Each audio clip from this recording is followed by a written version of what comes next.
10 grams and 10 bucks. That's what separates the Arundel Mandible from the ENVE Carbon Bottle Cage. The Mandible is 10 bucks more, the ENVE is 10 grams less. So let's put these two head to head and see which one wins.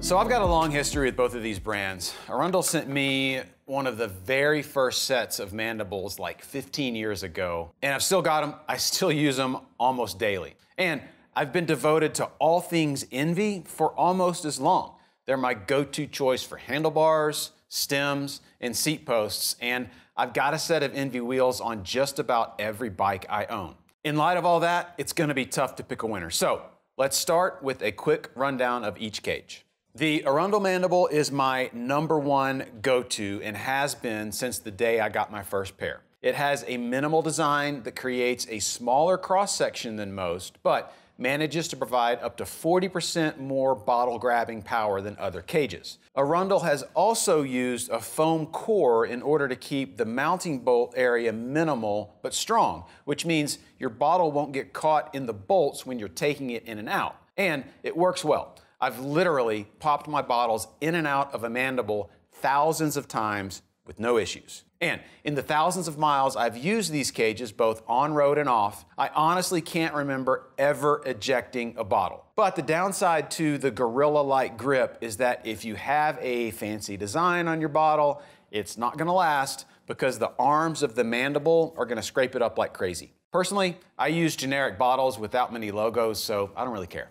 ENVE's carbon bottle cages, if I'm honest, are the better looking of the two. They seem light, airy, and modern, and the wider body with a more flowing design just looks prettier to my eye. And listen, deny it all you want, but the way our bikes and the stuff we put on them looks is just as important as the way they ride. And these are certainly stair-worthy. Do they hold my bottles with the same death grip as the mandibles? Yes and no. I did several pure road rides with no issues whatsoever, but I did lose a large bottle on a nasty mountain bike descent on my hardtail. But every small bottle I had stayed put both on the road and on gravel bikes. Listen, I'm sure the ENVEs are awesome, but I'm unfortunately biased by 15 years of real-world use of the mandibles. I guess I'm so spoiled on them that it's tough to trust anything else, really. In the 3 months that I tested the ENVEs, they were fantastic. And if I were building up a super light dream road bike, I'd probably go with the lighter, more aesthetically pleasing ENVEs. But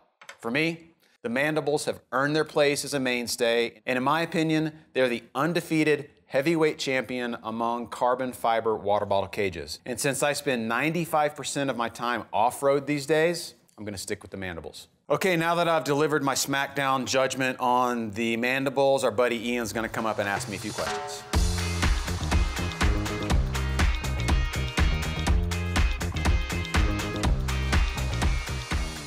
Thanks, Andy. That was a great review on the water bottle cages. I use the mandibles as well. They are amazing. But I do agree with you on the aesthetics. I really like this ENVE cage, and I actually run this on one of my road bikes because it just looks awesome. They're hot. Yeah, they are very hot, but they come in black. One color, that's it. Any color you want, as long as it's black. As long as it's black, that's right. The mandible does come in different colors. I don't remember exactly what this one is called, but there's some that have like little blue on them here and the red and stuff like that. So, you know, would you ever consider maybe getting that in a color to match your bike, and that would kind of push you over the edge maybe on the looks? I don't know. Well, I mean, then again, we're still going back to the mandible is like the one you choose, right? Because, Yeah. oh great, I've got a red bike, now I want red cages. The mandible kind of becomes, again, a no-brainer. However, if I were doing something like that where I had custom painted a cool steel bike, or I had custom painted something in carbon, or Specialized or Cervelo released a cool color that, you know, had a nice purple highlight or something, yeah, for sure. This is another differentiator for this cage. If I'm doing that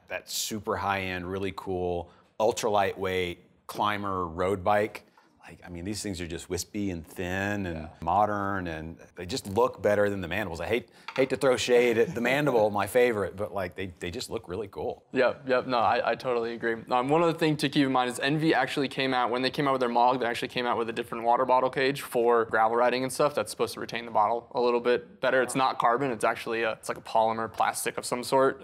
Interesting. But they take that into consideration. Have something that holds the bottle a little bit better. So just something to think about. My next question for you, my last question, is these are expensive cages. I think the ENVE one's $70. You know, is it worth buying a carbon water bottle cage? And you know, maybe it's worth it for somebody, but not somebody else. I don't know. What are your thoughts on that? So I do have a set of the plastic mandibles on another bike. They were, I don't know how much they cost, but it was maybe a fifth the cost of the carbon mandibles. They work just as well. They possibly hold the bottle just as well. I don't have 15 years of real world experience to tell you that they do, but I do have them on my kind of heavy duty gravel bike, the one that has the fatter tires, and I take on harder, more technical rides, and they're great.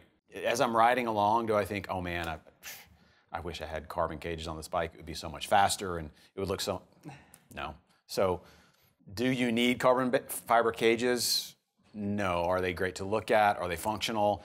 Does the Mandible have, like, again, that track record of not letting your bottle go versus the plastic one? Yeah, for me, that's a peace of mind because I don't know if the plastic one's gonna hold on to that big bottle when I'm careening down a descent at hour 7 in BWR San Diego, right? So do the plastic ones hold as tight? Don't know. If I get 90% of the performance out of those, would I spend that money on better bar tape, extra $100 towards a wheel upgrade, a lighter stem? Yeah, maybe the bottle cage is a place where you can save a little money to spend elsewhere on the bike for sure. Maybe. It's an option, right? That you do have less expensive options, but I know when I first started riding, I had plastic cages, and then I graduated to the carbon when I got my higher end carbon frames and stuff. I think that's pretty common in the industry. Pretty common, but yeah, to your point, jury's out as to whether it's want or need. Yeah.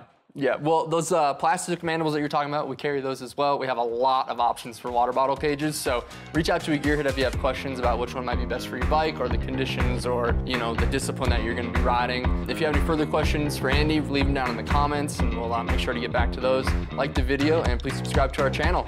See you out there on the roads.